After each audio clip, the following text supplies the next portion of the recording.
We're talking about how the West lost. And do you guys remember how RBN got this right? Like, there's going to be a lot of leftists in a few years going like, oh, yeah, I was calling this the Ukraine-Russia proxy war out because we knew the doom on the global working class this was going to cause. Like, there were so many progressives, the Bernie Sanders leftists, they believe that we can defeat Putin and we're going to win an economic war and we're going to install freedom in Ukraine. This is what they really believe. And remember the question we asked JB and Ron? We was like, hey, guys, what is Europe going to do in the winter? What is the plan? Considering that Germany get a large amount of gas from Russia, what is the long-term strategy? We was asking this question, and then whenever you ask this question, people was like, oh, my God, stop asking questions. What are you, a Putin sympathizer? Asking questions? So now Putin is like, Putin is by this time, he's like, you guys are fucking idiots. They read the West, and I had a conversation with Jackson where we were debating, like, did the West do this on purpose? Like, was this a controlled demolition of the working class? Or was they really so dumb that they thought they was going to win an economic war against Russia?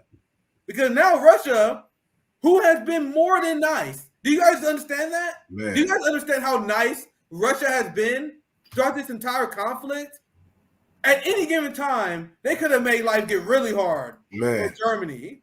Now you got Russia putting the foot on the pedal here. Russia halts gas supplies to Europe until Western sanctions are lifted. Which I was wondering, why didn't you guys do this at any point in time? Because Russia's argument is, hey guys, you guys are putting a lot of sanctions on us. It's taking a lot of our supplies and a lot of our resources to maintain this gas flow to you guys. It would be a shame if we cut this off. Why should we pay for this for you guys when you guys are trying to destroy us? You guys are literally turning down peace deals, convincing Zelensky and the Ukraine not taking deals. So why should we do that? Right?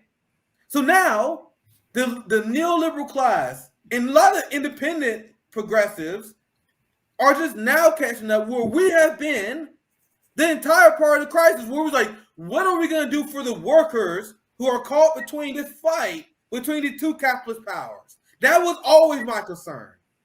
And meanwhile, you got leftists who pretend they're anti-imperialists, who are cheering on this proxy war.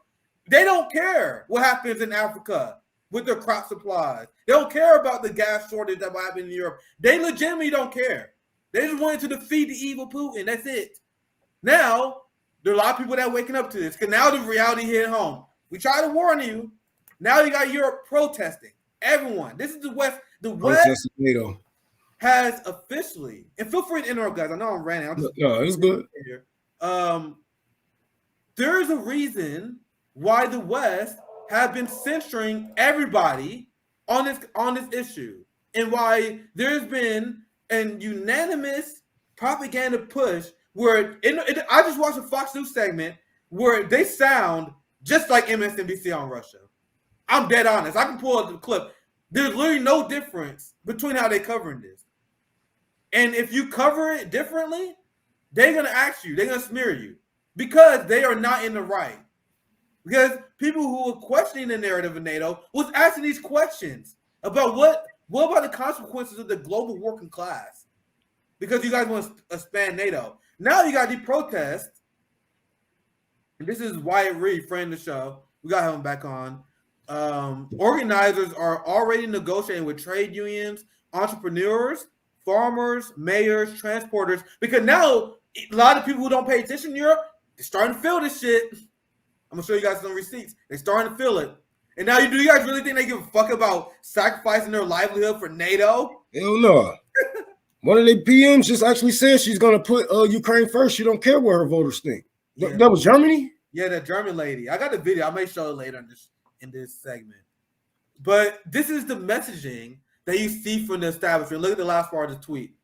The prime minister calls them extremists against just interest, and they blame these protests, and this is the message you see from the establishment, on pro-Russian disinformation.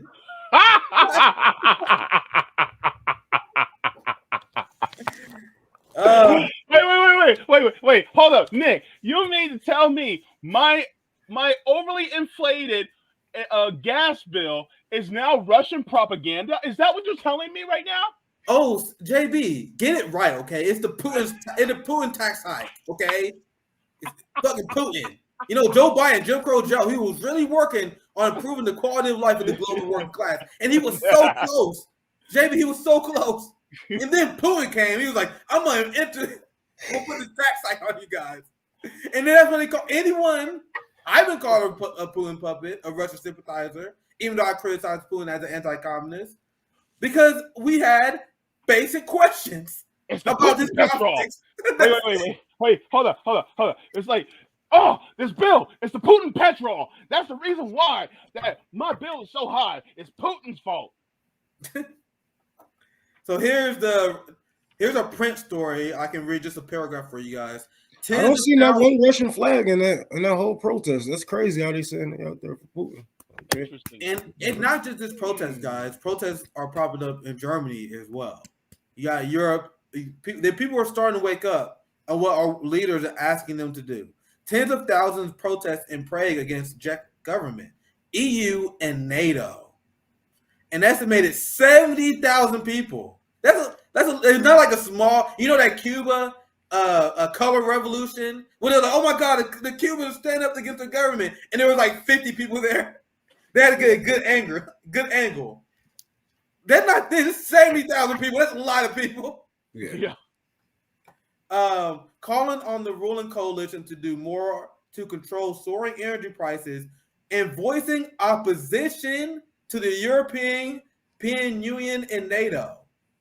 And let me read this last part. Organizers of the demonstration from a number of far. Look at this. Look how the mainstream media is reporting this. Demonstrating from the far right and French political groups, including the Communist Party. Look at the far right wingers and communists who are concerned that the government is throwing the working class under the bus for NATO. Fucking French right wingers and communists. You guys see the propaganda? The French people who don't want to freeze to death in the winter. Yeah, those people. Yeah, they really are asking their citizens to freeze to death and die for white supremacy, for the West supremacy, and people ain't having it. They like, you know, you're gonna have to come to some type of peace deals. Like I said, you know, it's gonna come down to your life and that. And like the West, I'm not even gonna sit here and act like a lot of you don't deserve it. The West do deserve it. We deserve to get invaded. We deserve to get nuked. We deserve everything that comes to us because for so long you guys just wrote people off as collateral damage. You know what I'm saying? I always ask, you know what I'm saying? I always ask motherfuckers, tell motherfuckers keep that same energy when it comes home, right? And now it is coming to the doorstep, and they don't like it one bit. But it's going to get worse, and it's going to come here. It's going to get worse here. Yeah. It's going to get worse, but yeah, that's all I got to say. And here's the crazy part. The fact that the West is willing, it's either your people or NATO. Which one? And the governments are picking NATO. They're like, screw the people. We don't care about them. Let them freeze to death. That's exactly what's going on right now. And now the people are rising up and they're like, no, you need to pick us, not NATO. And guess what? That's what's going on. That's what it looks like, what I can see. All right, I'm gonna show you guys this receipt from the sanctions and the effect. So this is why I'm saying this game over. Great reporting by Fiorella Isabel, friend of the show. Sanctions against Russia are working. Against the UK, that is. Funny tweet. This is the result. Does this look like a successful war to you guys? Hell no. If you guys can see, let's see if I can make it a little bit bigger. If you guys are only listening to that, I know I do that. I barely actually watch the screen while I listen to podcasts. So. Damn, this is horrible. Look at the food prices up in the UK. All of them up by double digits. Energy bills up 80%. Ooh! 80%. Oh, damn. Russia, everything down. Oh, my Lord. Energy bills up 10%. Shit, I'd sacrifice that for a nice clean W. Shit. Meanwhile, Zelensky and European leaders, I'm gonna show you guys the receipt. I don't know what order I got, but you're gonna see a receipt later where Zelensky is like, "Y'all appreciate Europe for making the sacrifice. Hold strong, stay in there." Thank you for throwing your working class under the bus for our corruption. You know, we just increased our pay 70%. Thank you for that. We Man, appreciate it. they threw their working class under the bus for a bunch of Nazis. Look at JB, this. it's only a handful of them, right? It's only a handful. Only a handful. And that's why I don't get that argument. Like, because if we had a Nazi sitting here a part of RBN, you guys would say that we are right wing. Right. And look at this. I mean, they're 200% increase. Go ahead, JB. Go ahead. No, I'm saying they're all up and through the United States government, but people don't want to talk about that either. Yeah. Here's another receipt on the energy crisis that is coming up. Let me pull it up here. At current prices, we estimate the energy bills would peak early next year at $500 a month for a typical European family, implying a 200% increase versus 2021. God. 500 euros? Guys, Holy shit. this is crazy. That's this is crazy. wicked. The European leader just led their civilization off a cliff. And look, here Germany, JB. Now you can try. Look, here Germany.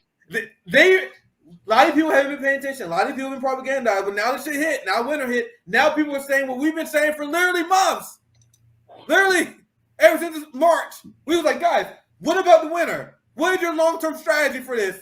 The West was like, we about to and I remember I reported, like, when I was reporting on the war before they was just censoring everybody so crazy. I was saying, like, y'all don't want to go to war with Russia in the middle of a winter. Like, this is crazy. Like, y'all, you know what I'm saying? Like, y'all not trained for this type of shit. Y'all don't even have people that's trained for this type of shit. They really think people are gonna die for NATO and fucking Azov Battalion. Get the fuck out of here. Go ahead, Nick, hang on. I just looked up on the Google machine the value of a euro to a dollar. You remember how the euro was like $1.50 to our US dollar? Mm-hmm. The euro's now 99 cents to our $1. Damn. Yeah, the ruble is killing it. Meanwhile, like, bro, this sanction war has been a catastrophic disaster for the West. That's why they had to ban anyone who was speaking out, saying exactly what was going to happen. And it's crazy that people like Kyle Kulinski didn't understand what was going to happen here. Like, when people... Like how can the Russian invasion is worse than as bad as the Iraq invasion? Like that's literally what he said. Like you got people cheering this on. You got Cenk Uygur cheering this on, and then how do you not see the impact of the global working class it was going to cause? Russia actually had a reason to go in and save their people. We had no reason. A lot of actually, you know what I'm saying? Man, these people deserve prison time to be thrown under prisons. For the shit that we have done, for the lies that they had told to get us in these situations in the first fucking place. Ain't nothing worse than going to war for 20-something years on a fucking lie. And not even with the right country. You guys didn't even have the balls to stand up to Saudi Arabia. So fuck this with the bullshit. I got longer to share. I'll pass right to you. Go ahead, JB. Go ahead. Let me ask you this. Have you guys ever washed a bowl and then the water hit the bowl, came out and came right back at you? Oh yeah, or a spoon. Yeah. Don't you hate when that happens? This is the equivalent of what the West has done to Russia. Did Russia get a little bit wet? Yeah, but that shit went right back on the West. That's basically what happened. And it's just like, you got, and here's the thing. I think part of me thinks that they knew this was going to happen. They just didn't care. Oh, look, you want to see this, JB? I can't wait to get your guys' reaction to this. Oh, Lord, show me. I will show you guys, are they really this dumb? This is the EU president, if I get her title correct. Hope I'm not. This is her, February 2022. When, you know, they were violent, like, yes, we were going to destroy Putin. Von der Leyen, we're going to be fine. You guys fear-mongering over the winter. You fucking tankies. Fucking tankies fear-mongering over the winter, nigga. We'll be fine. We'll be fine. Right. Nigga. Fuck out of here. Meanwhile, now this is her now. Putin is using energy as a weapon.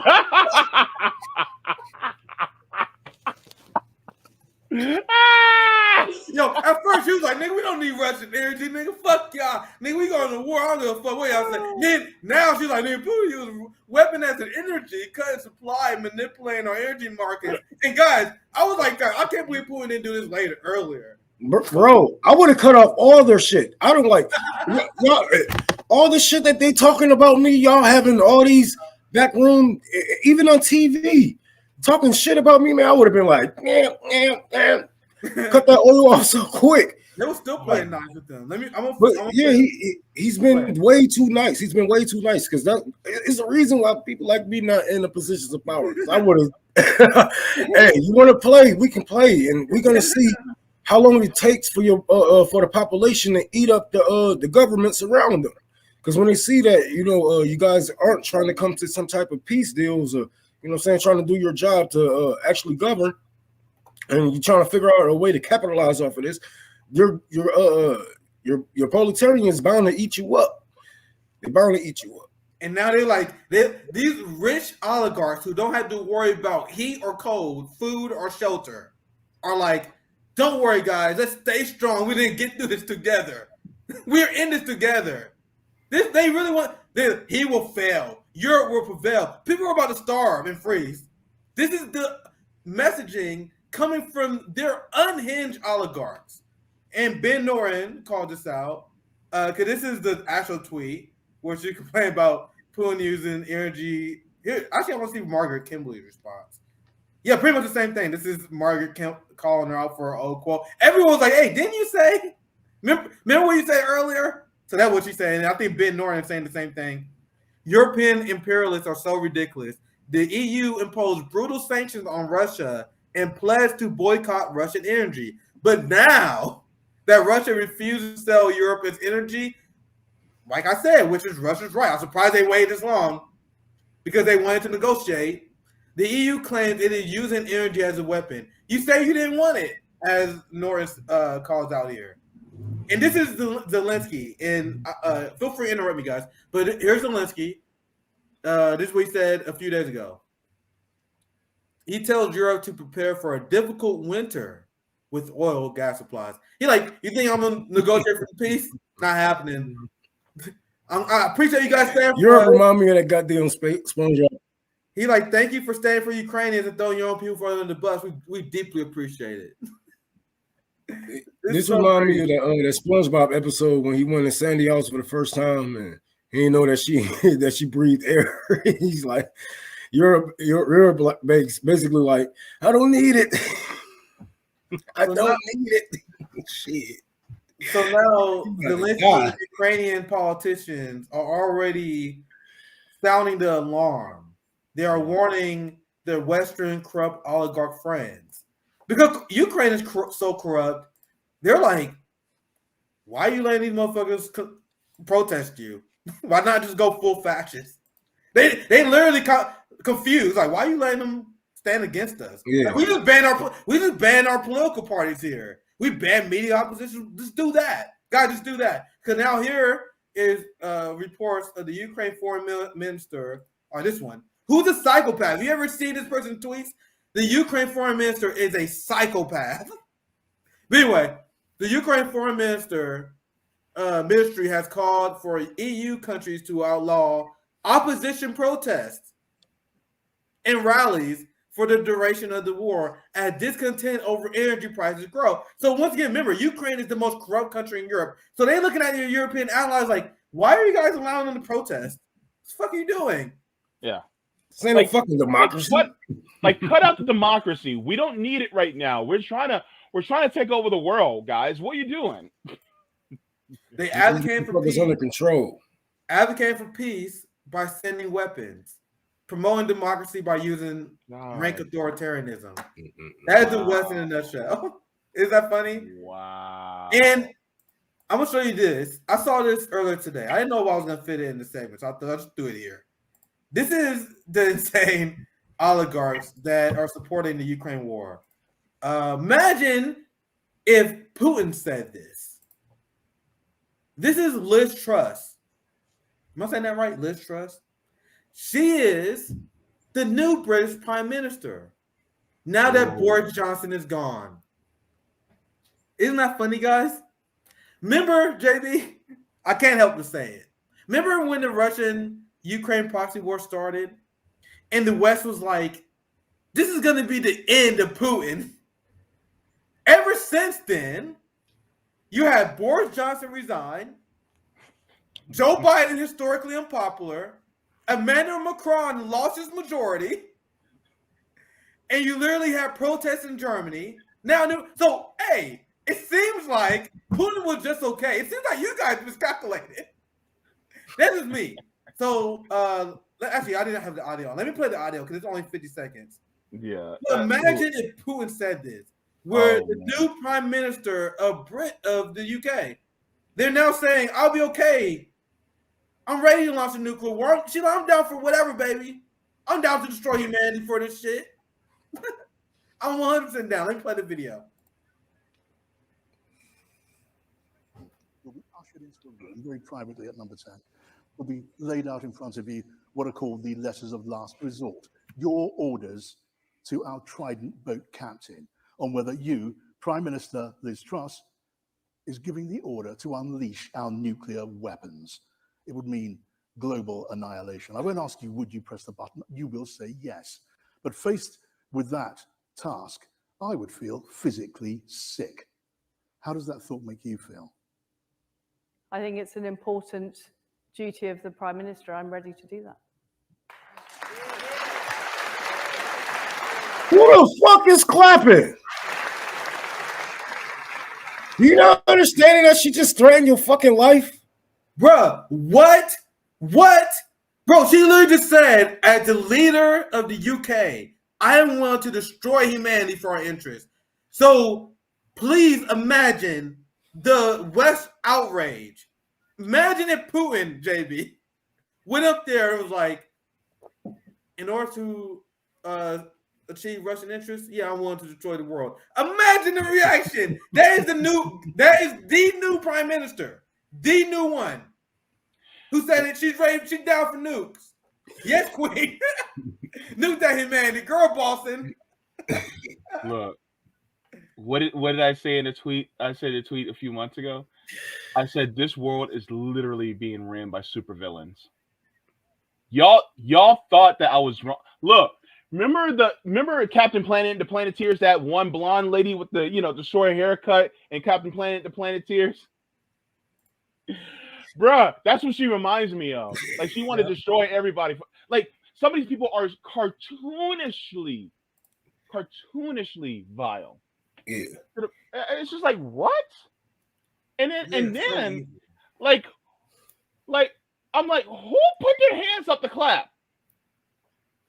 I want to know. Did they not hear this man say global annihilation? Did they not hear this man say? Like, did the people actually hear what she just said? That's why people don't like British people. No. Remember, it was Boris Johnson in the UK that called for, they stopped Zelensky. Like, here's this headline. The decision to scuttle the deal coincided with Boris Johnson's April's visit to Kiev, during which he reportedly urged Zelensky to break off talks with Russia. So, you know that psychopathic state they keep telling you Russia and China is? That's the United States and UK. They want global conflict and nuclear war. That is not an exaggeration. So I'll play the video and I want to give you guys thoughts, because this is a great breakdown by Jeffrey Sachs here, talking about how we want this conflict. We want nuclear war. The United States is the biggest threat to global peace and stability, hands down. So let me play the video, and I want you guys to chime in. I'm trying to get through the receipts a little bit faster because I still got a little bit thing to share. So let's get to this one here. The war in Ukraine, just to finish the introductory view, could have been avoided and should have been avoided through diplomacy. What President Putin of Russia was saying for years was, do not expand NATO into the Black Sea, not to Ukraine, much less to Georgia, which, if people look on the map, straight across to the eastern edge of the Black Sea. Russia said, this will surround us, this will jeopardize our security, let us have diplomacy. The United States rejected all diplomacy. I tried to contact the White House at the end of 2021. In fact, I did contact the White House and said, there will be war unless the US enters diplomatic talks with President Putin over this question of NATO enlargement. I was told the US will never do that. That is off the table. And it was off the table. Now we have a war that's extraordinarily dangerous, and we are taking exactly the same tactics in East Asia that led to the war in Ukraine. We're organizing alliances, building up weaponry, trash talking China, having Speaker Pelosi fly to Taiwan when the Chinese government said, please lower the temperature, lower the tensions. We say, no, we do what we want, and now send more arms. This is a recipe for yet another war. And to my mind, it's terrifying. We are at the 60th anniversary of the Cuban Missile Crisis, which I've studied all my life, and I've written a book about the aftermath. We are driving to the precipice, and we are filled with our enthusiasm as we do so, and it's just unaccountably dangerous and wrong-headed, the whole approach of U.S. foreign policy. The U.S. is going to lose. Like, we're going to lose so bad. Like, there is no coming back from this. You can't come back from this. And the only way we're going to, bring tensions down between these nations is by getting rid of the leaders that put us in these situations. Like, I know a lot of people like to be like, okay, well, I'm just going to get a community garden. I'm going to do this and that. I'm not shitting on any idea. All those ideas are good, but what good is a community garden when everything in it is radioactive, right? So we're going to have to really come up with our plans and ideas to getting rid of these people and saving our own asses, because they got places to go. They got bunkers that can survive nukes. We don't. What's that? JB, you have anything else you want to add before I move on? Yeah, gosh. I honestly do think that the military-industrial complex is so money hungry right now that they're thinking about the huge boom economically they got from participating in World War II. And they're like, we need something like that again. And it feels like, yeah, we know that this is what's going on, but we need this. And they view the whole of us as a population as just collateral damage to be used in order to achieve those ends. And really is the most vile evil I've ever seen in the world myself. It is. Mirror and trying to, because they could just let diplomacy take over, but they're saying, you know what? No, we don't want diplomacy to take over, because that means that we're not going to be able to do the money making scheme, in the military industrial complex that we really want. So we're telling our servants, the government, to say, no, we can't. And so now we're going to go after the rest of these people who are trying, don't want to do this, but now they're saying, no, but the military industrial complex is like, no, don't listen to a word they say, keep going forward. And then even if we have to force their hand to do anything militarily, that works in our favor as a military industrial complex in order to make more money. Yeah, well said, JB. So, Rome, you have anything else you want to add? Because I'm gonna cover the rest tomorrow. Yeah. I actually gotta go. Rome, anything else you want to add? I gotta go too. I'm about to get my feet done. But I just wanted to add that it's a reason why that America, the U.S. don't join these organizations around the world that hold billionaires and people in the military industrial complex accountable. Like, this will really shift the power here in America, and that is one thing that they are willing to lose right now. As you can see that they are all Hail Marrying. The West are basically doing a Hail Mary with Russia, China. They have no plans to actually conquer any of these countries, and if they were to actually conquer Russia in some way, China will step in because they are brothers. Africa will step in because they are neighbors. This doesn't just stop with Russia, and if they were successful in Ukraine and got in Russia through Ukraine, just like how they're trying to do to Napoleon, it's going to be a hell of a payback. It's going to be a hell of a fight, and I don't see them winning. They actually had the military actually do plays on if we went to war with China, if we went to war with Cuba, et cetera, and we lost every time. We lost against Russia, we lost against China. So they have no real plans to win. They just have plans to capitalize and make money off of weapon deals and et cetera, et cetera. All you guys are just collateral damage.